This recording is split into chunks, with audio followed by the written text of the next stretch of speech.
Oh, I love that voice.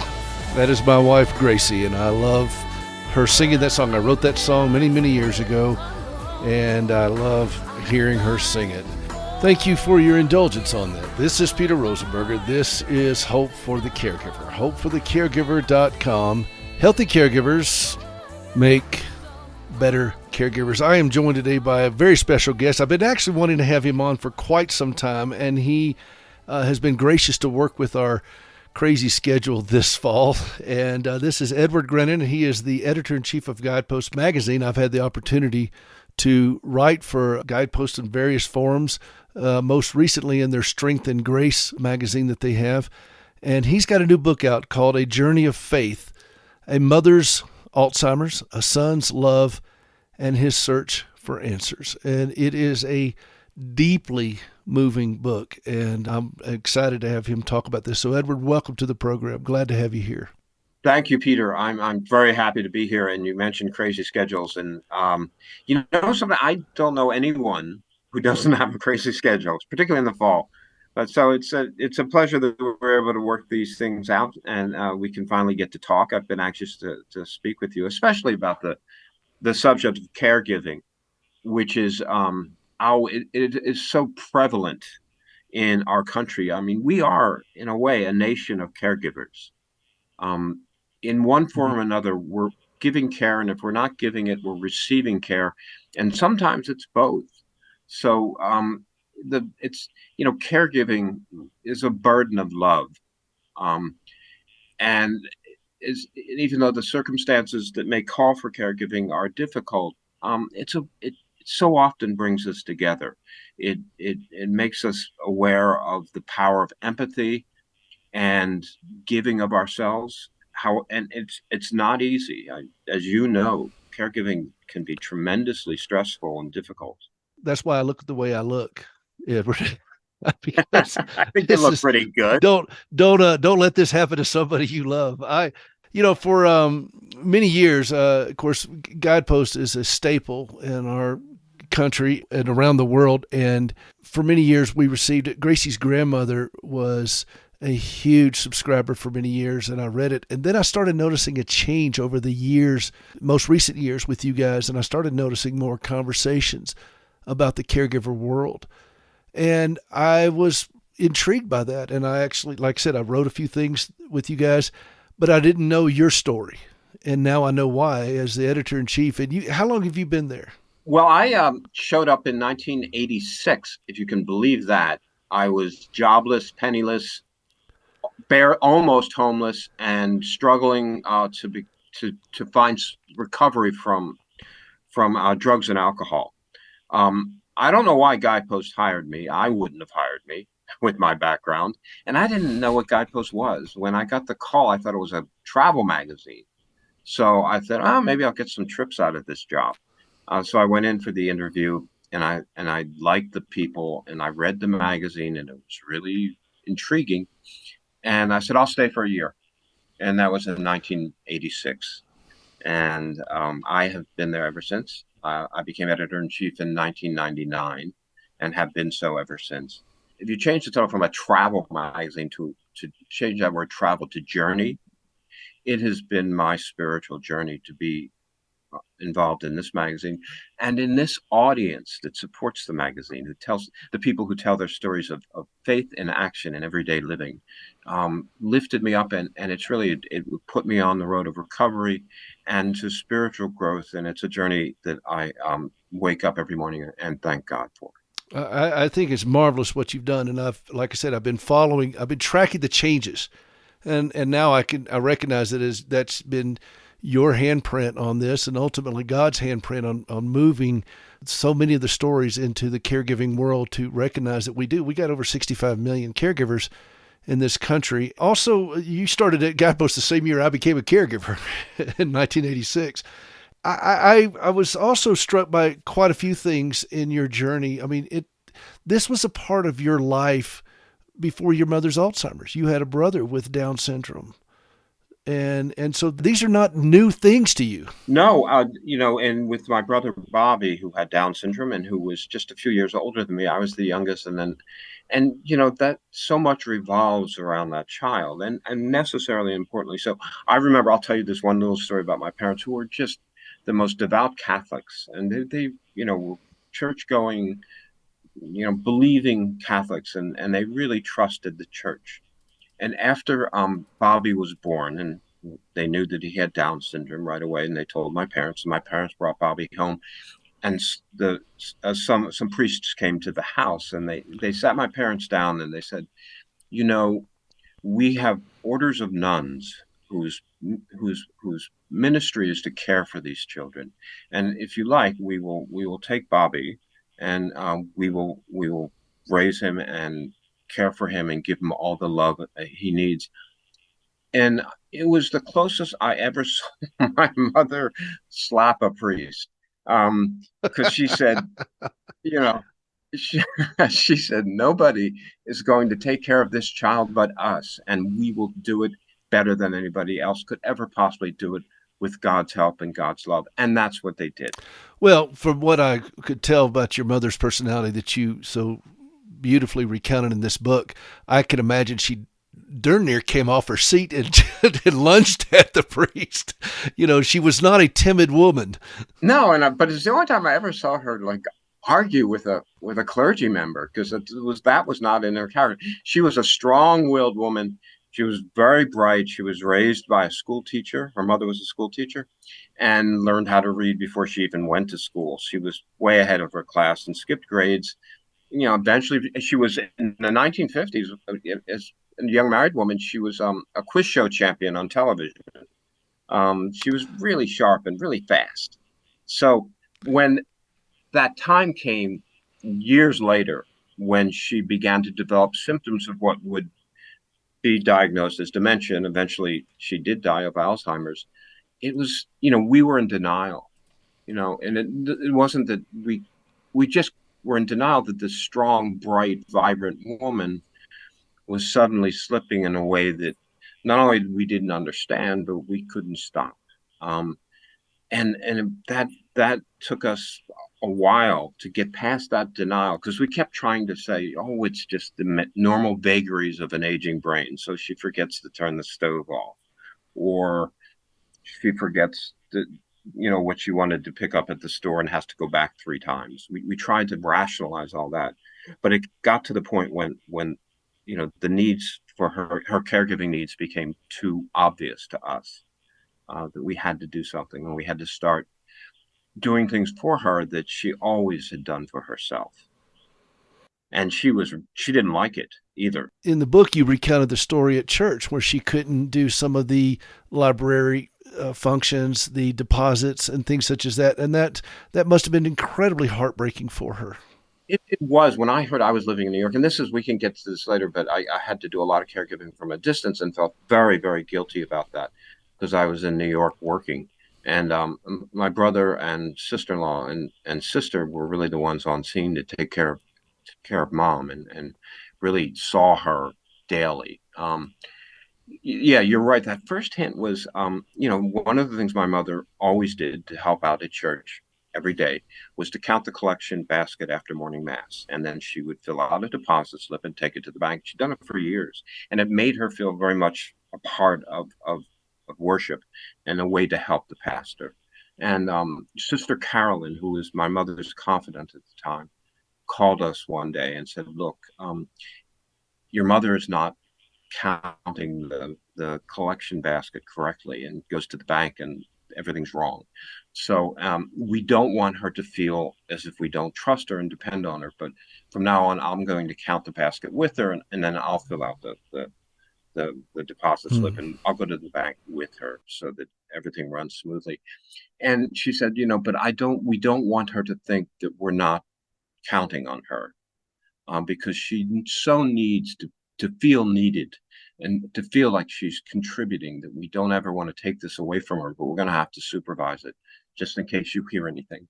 So, and that was heartbreaking. And it was not long after that Sister Carolyn also told us that my mother's job as the church librarian, was also being undermined by her increasing forgetfulness and confusion. And she wasn't shelved. The Dewey Decimal System kind of defeated her, and she couldn't shelve the books the way this Well, so she's not talented. alone in that, by the way. Uh, No, I couldn't find the book today in a library if I had to without Google.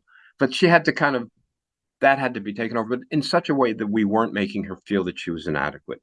And all that time, it had Alzheimer's runs in my family on my mother's side, and both of her sisters had died in memory care, along with her father, and one of her three brothers also suffered symptoms. So she must have seen this coming and wondered what would happen to her. It must have been terrifying on some level, but she was such a strong and a woman who would never complain about what she was going through, let alone admit it to anyone else, that we had to have the courage to step in. And that was hard, to give her care we knew she needed. And yet it was difficult for her to accept. So the dance that went on, where we were just trying to help out rather than we're keeping an eye on you because we're afraid you're going to hurt yourself or get into some trouble. It was just, when those roles reverse, when you as a child become the caregiver to the parent who has always cared for you for decades and decades of your life, it's a very difficult transition. And I had great trouble with it at first. well, you recounted this well in the book, and I also saw. I was really quite moved at the beginning when you open it up and you were questioning your own forgetfulness. Is this what's laying ahead for me? Is this what's waiting around the corner for me? Because it runs in your family, and it's a couple things that you've forgotten, and the self doubt and the fear was gripping you. And I love how over the period of this book you were able to bring the reader and make peace with that, shake hands with that. The fact that, okay, whatever's around the corner, it's around the corner, but I'm going to live today. And I thought that was a beautiful thing. We'll talk more about that when we come back from the break. We're talking with Edward Grinnan. He is the editor-in-chief of Guideposts magazine. His new book is called A Journey of Faith, A Mother's Alzheimer's, A Son's Love, and His Search for Answers. And there's much more to come when we return. This is Peter Rosenberger. This is Hope for the Caregiver, hopeforthecaregiver.com.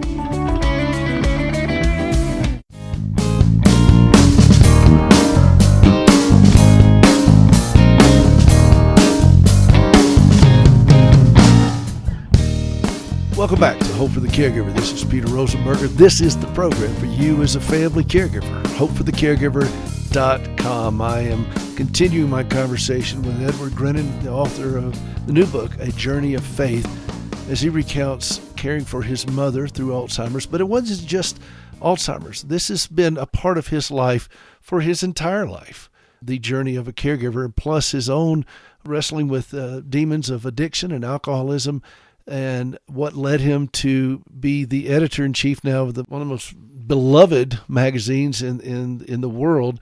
And Edward, I wanted to address something. One of the things I've done on this program is connect the dots for people in relationships with alcoholics and addicts and identify them as caregivers, because addiction is a chronic disease. It's a chronic impairment. And if wherever there's a chronic impairment, there's a caregiver. And so those same principles apply. And as you walk through recovery, you've been in recovery for a very long time now. As you've walked through your own recovery through this, did you see the same principles of recovery applying to you as you journey with this with your mother through Alzheimer's? I did. And a part of the book covers the fact that I had been sober for some time when my mother began exhibiting symptoms of dementia. And as I said, I was a long distance caregiver. So that sense of control almost, was difficult because I was 650 miles away in New York and she was in Michigan. I had what they call in 12-step programs a slip during that period. And I slipped badly. I went back to drinking, and it turned my life upside down. It certainly didn't do me much good as a caregiver. And what I had to realize And I didn't at the time. At the time, I said, well, I'm an alcoholic and it's a chronic disease, and you have it whether you're sober or not sober, you still are an alcoholic. And you turn your life over to God in order to get through your sobriety a day at a time. And I refused to think about that my mother's condition and her need for care had affected me in a deep emotional way that triggered this new round of drinking. Um, and I did see a counselor in a detox unit, and he kind of forced me to realize that, I said, I don't need an excuse to drink. My brother's not drinking, my sister's not drinking, and they're dealing with my mother's condition. So why I don't have that excuse. But he took me through it. He said, yes, you do, because these changes in your life all of a sudden are triggers. This fact that your mother needs care and she's not going to be there to care for you are triggers for emotional responses that and some people can trigger an addiction, and other people can trigger anxiety. And I finally came to grips with the fact that this situation with my mother and the need for caregiving to be there for her were what triggered this episode of addiction again. And I, thank God I did go back to the meetings that had gotten me sober in the first place. And I've been sober ever since. And that's been about 27 years. So I'm terribly grateful for that. But for me, I look back on it and see, my mother's sudden need for this huge amount of care really turned my life upside down in a way that I wasn't even willing to admit and realize at the time. And I think a lot of caregivers go through, and they may not be alcoholics or addicts, but they go through a period of real stress and anxiety and fear more than anything when a loved one is suffering like that and Well, we're and going to needs you. medicate with something. Um, Right. that's just the human condition, and whether it's this illusion of control or whatever it is that we got to do, sex, drugs, alcohol, we're going to medicate with something. It's very painful, and we're going to do this until we bend the knee and say, you know what, I can't do I this. surrender. I I surrender. surrender. You know, I surrender. the important that I did find out was, and I'm sure you've talked about this on your show, self-care for the caregiver, taking care of yourself. Um, I did realize that there were things I needed to do for myself, give myself permission to do as a caregiver or as a family member of someone who needs such care. It was okay to take a vacation, for instance. I wasn't turning my back on my mother if I got to, go on a nice trip somewhere. There were times when I needed to disconnect when I could, not to abandon my mother in any way, but, I had my brother and sister-in-law to help out too. And there were ways that we eventually were able to make sure that we could all get a break, and we pick up for each other when someone was on a break and a vacation or a retreat. But so you learn to take care. What I learned, interestingly enough, in this caregiving situation with my mother, I learned how to take care of myself better than I ever had. After I got through that addiction slip, I really learned how to take care of myself because I knew that I had to be there for my mother, and the only way I could do that was to keep myself healthy. My my late wife used to call it the oxygen masks syndrome. That in the air on an airplane when they read you the safety regulations, they tell you make sure to put your oxygen mask on first before you try to help anyone else. And I call that's that the really Delta true. And doctrine. I heard that on yes, Delta years ago. really true. Called it the Delta doctrine. Yes, it's absolutely true in life. You have to take care of yourself before you can take care of somebody else, and you have to love yourself in a way that you can then give that love to another person and reap the rewards of it. Even in the end, I was so grateful to be there for my mom. Um, and I started this journey not knowing for sure whether I could do that. And of course, I didn't do it on my own. I did it with the strength of a higher power and friends and families. Um, there's a Franciscan church right down the street from my apartment in Manhattan And I used to walk my dogs by that for those Franciscans, and they'd often be out in the front steps, and they'd always come out and bless my dogs, which was for me, just incredible that they would come and say a prayer over my Labrador Retriever or my Cocker Spaniel. But I began to talk to them too, just a few minutes every day, and they just say, "How are you?" And I'd tell them, and they said, "Well, you're doing everything you can, and that's all you can do, and God will give you the strength to carry on." And hearing that every day was wonderful, and it helped. Everything helps. Well, and we've got to hear that every day. That is the whole premise of everything I do here is just that healthy caregivers make better caregivers.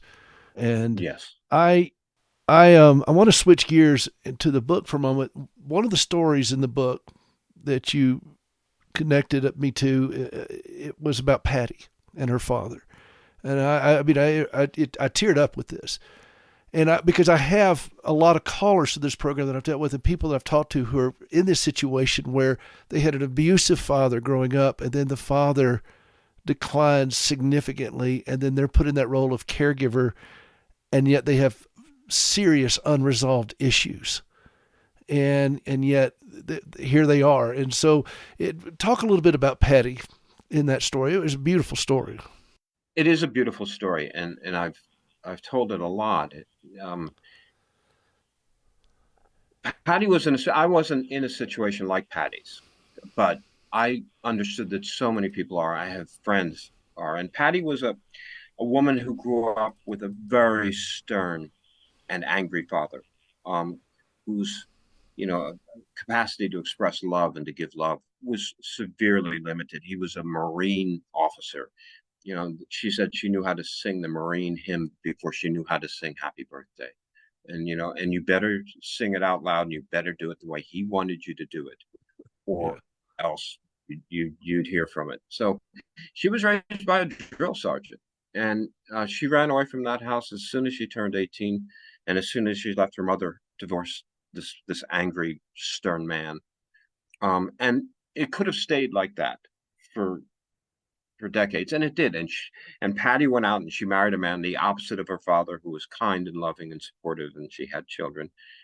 But she gets a call one day out of the blue from a man who runs his trailer park in Southern California, sort of out in the desert. And he says, "Are you Patty?" And I won't give the last name, but and she said, "Yes." Well, she said, "Your father's here, and I think you better come see him." And she just froze, like she had cut him off and cut her feelings off from that man decades before.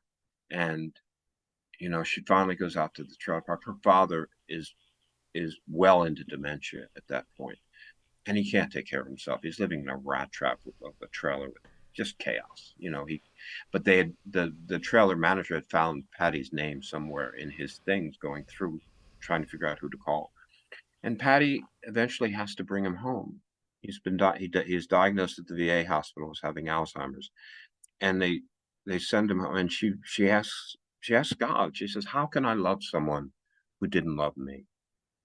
And now you're asking me to love this man." And the journey she goes on from that point as she tries to get close to him. And the Alzheimer's began to pull away at all his defenses. And she learned about his childhood that he never talked about, learned how tough he had had it, learned how frightened he was, and how he had put on this armor all his life to protect himself from his own feelings and from other people's feelings. He was scared of feelings. And in the end, finally, he says that one thing that he had never said to her. One of the last things he said to her, he said, "Patty, I love you.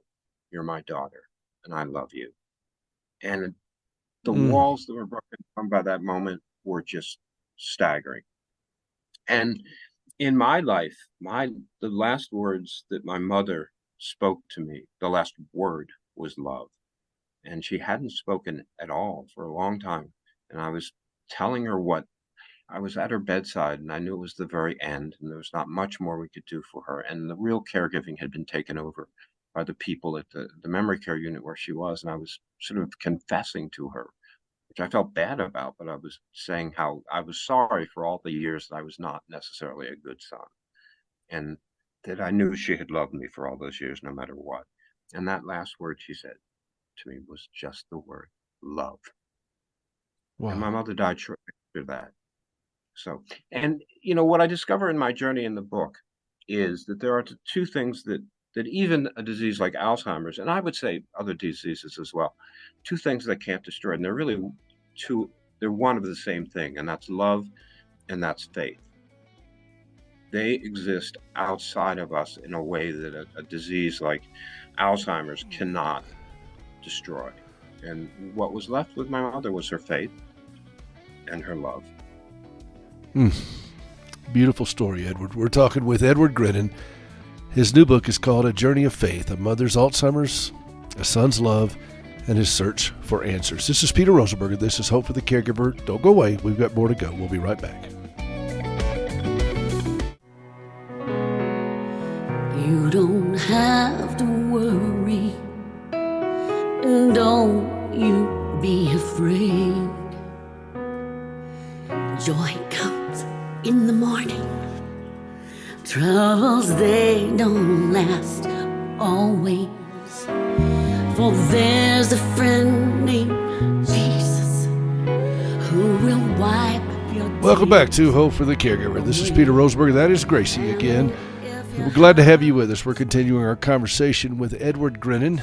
He's the author of the new book, A Journey of Faith, A Mother's Alzheimer's, A Son's Love, and His Search for Answers. I was reading this book, and there was a scene, Edward, that was so poignant, and I immediately just found myself reliving a scene similar to that. I used to work at a place many, many years ago when I first got married, and there was a customer that would come in, and here I was a caregiver. I was in my 20s, and this guy came in, and he was in his late 60s, and he drove a blue Cadillac. I can still see it today, and he would get the wheelchair out for his wife, and he would take her everywhere. She had Alzheimer's, and this is back in the 80s, and I watched him caring for her, and she had mobility impairments as well, and I immediately thought, is that my life? Is that where I'm going with this? And here I was in my 20s, and here I am now in my 60s, and yeah, that is my life.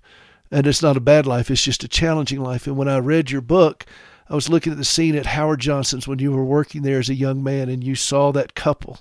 And I want you to talk about that, because that it hit me, and it took me immediately back seeing that couple for me, what it did for me, but it did something for you when you saw that couple. And I'd like for you to talk about that a minute. I was a teenager, and I got a job being a busboy at our little corner Hojo's, and I knew a lot of the people there, and my mother and the ladies from church would always have breakfast there. So it was sort of almost like family. But there was one group of senior citizens who used to come in on a regular basis, and there was a man, and he was always very well dressed. And he would bring his wife in, and she was always impeccably made up and impeccably, her hair, everything was perfect. She was beautiful. I mean, maybe way overdressed for Howard Johnson's. And I would watch him, and I was a teenager, I 15 years need to old. say something to my audience here. For those you don't know, Howard Johnson's is an upscale Waffle House. It's for And those you don't right, remember Howard Johnson's. It's an upscale Waffle House. so it was a great community place. So he'd bring his wife in every day, and I observed them as a naive, self-centered 15-year-old. I noticed how much he did for her. Yeah, and she must have had some impairment in her eyesight, because he would always say, okay, the butter is at 6 o'clock, and your tea is at 4 o'clock. And I noticed that she would argue with him occasionally, not bitterly in any way, but he would suggest, would you like your oatmeal? And she said, I don't like oatmeal. And he'd say, well, you've had oatmeal like every day of your life since I've known you. And I suddenly realized, not only was she somehow impaired, and he was trying to make her life as normal and as livable as possible, but that when I looked at her with her makeup and her perfect hair and her beautiful clothes and how well put together she was, I realized that he did all that. I thought, if she's so confused and she doesn't know where things are and she forgets everything, and it's because he was taking care of her. And that left me with I hadn't known anything like that before. And I thought, he gets up at dawn every morning and gets her ready to go out and have a nice breakfast at Howard Johnson's. And he doesn't have to do that. He could, but it's meaningful to him to give meaning to her life, even as that meaning was slipping away from her. What I thought about years later, when my mother had dementia and I knew that the end was coming, I suddenly remembered that man in Howard Johnson's. And I thought, what happened to him after she died, after she went on? And that's a great dilemma for caregivers, really. When you've, devoted so much of yourself to the care of another human being that you love, and you've poured all that love and carried that burden of love through your loved one's illness or whatever injuries, there's a terrible void left when, and it's not one, I mean, maybe you feel relief from the daily grind of it, but there's something about what you've been giving and giving and giving, and now there's no place to put that giving. And I've talked to caregivers in putting together the book who really struggled with that, who had to get past it, because it's not only the grief that they deal with, but it's the loss of purpose, because your purpose has become, lifting up and caring for this other person. So I give some tips in the book about, what you should do, and that's if you are in that situation, and certainly reaching out to other people, because caregivers will often lose, they put everything on hold sometimes, their friendships, their social activities, a lot of the things that filled their life before caregiving did, they have to get back, and they have to be intentional about it, or they will get sort of trapped in this strange void, this emotional and spiritual void that can afflict a caregiver whose caregiving has come to the end. One of the things I've tried to do on this program is to help caregivers push back on what I call the 3 I's. We lose our independence, we become isolated, and we lose our identity. And we stop speaking in first person singular often. And so I always ask caregivers that call into my program, how are you feeling? And that's where the stammering and that's when the tears come, because they're not used to speaking from their own voice. And that's part of it, is how do we regain ourselves? How do we not get lost in someone else's story and have those moments? And it's been a lifetime battle for me. And as I said, we are becoming a nation of caregivers. So this is something that's only going to grow. The brain diseases like dementia and Parkinson's, as the population gets older, those conditions are more and more prevalent, which means the caregiving must be more and more prevalent. And yes, there's a division between what you can do for your loved one at home and ultimately what might have to be done for them in a care unit. But still, the amount of caregiving that the country is called upon to provide for the people who need it is becoming larger and larger. And we don't want it to overwhelm us. On the other hand, the act of caring for someone you love and helping them when they can't always help themselves, you grow as a person, I think. No matter how painful and anxious caregiving can be, I think it helps you grow as a person. In my life, I've never grown much when I was happy and content.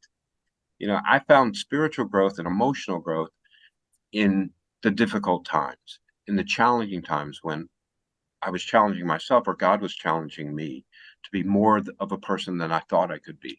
And caregiving, I think, brings a lot of that out in us. But it does teach us empathy and love in ways that we could not have been taught those things without it, or at least in my case. And I only speak for myself. No, I share that with you, Edward. I really do. And I'm a better pianist. I'm a better writer. I have more clarity of thought because of this journey, because it's forced me to deal with the hard realities.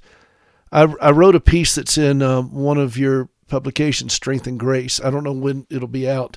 And I've tried to do some more of that, but I've been busy with some other writing and caregiving. And so hopefully I could do some more. But there's one that I think that's going to touch you. I think this is the piece that's going to be in the next issue. And that is, I was playing the piano. There's a woman in our church and I do the music down our little church here in the valley. And this man and his wife, and he's caring for his wife. She has dementia, and it's fairly pronounced at this point, but she's been a violinist for a very long time, a wonderful fiddle player that she's traveled all over, and she's just very, very, very talented. and she'll just kind of look off into space. But I told her to bring the violin to church. And I said, don't worry, I'll handle the heavy lifting on the music part. Just let her play. And she was playing one Sunday, and this is the story I put in Strength and Grace. She was playing The Old Rugged Cross. And she's looking off into space while she's playing it from memory. And her playing was beautiful. It was just flawless. I stopped playing and let her just play it a cappella. And the whole church was just, you could tell they were all holding their breath listening to it. It just reverberated around the church. It was one of the most beautiful performances of the hymn I've ever heard. And they all knew that she was struggling with dementia. She didn't, and yet her music was still there. And I just saw the tears in her husband's eyes, just filling his eyes. He had such pride and was able to hear his wife play. And I thought about just the power of music, what it does, how it does so much in those moments, but also how important it was for that church to experience that. That we're not going to shuffle this off like the priest tried to do with your brother. No, we're going to embrace where they are, and that's so important. In our last moment, close us up in the last 30 seconds. Close us up with your heart on this. I heard what you said about music, and I have stories about that because music sometimes remains. My mother could sing hymns long after she lost the ability to speak. But what I think caregiving taught me more than anything, and I want people to hear this, and it might be helpful, is that it taught me to be present in the moment. When you're caregiving, you have to be there with that person, and particularly with Alzheimer's, because they're often only in the moment. And when my mother would go off and say she had conversations with people I knew who were dead, instead of trying to fight that, I would always say, yeah, well, what did you talk about? Why did you want to talk to that person? How did that help you? And I just went with it. And sometimes that's the best we can do, is just go with it. Let us be led where we're going to be led, and not try to fight it, and not try to control everything except those things that we can control. That is a great way to end this conversation. Edward, I'm going to have you back on. This was just so powerful and meaningful, and I appreciate very much you taking the time. Edward Grinnan, the author of the new book, A Journey of Faith, A Mother's Alzheimer's, A Son's Love, and His Search for Answers, available wherever books are sold, and certainly out at Guidepost. Shopguidepost.org. Shopguidepost.org. Shopguidepost.org. Please, this book will have you in tears, and you will love this book. It will touch your heart in a very profound way. It did mine. And so I thank you, Edward, for being a part of this. This is Peter Rosenberger. Wow. This is Hope for the Caregiver. We'll see you next time.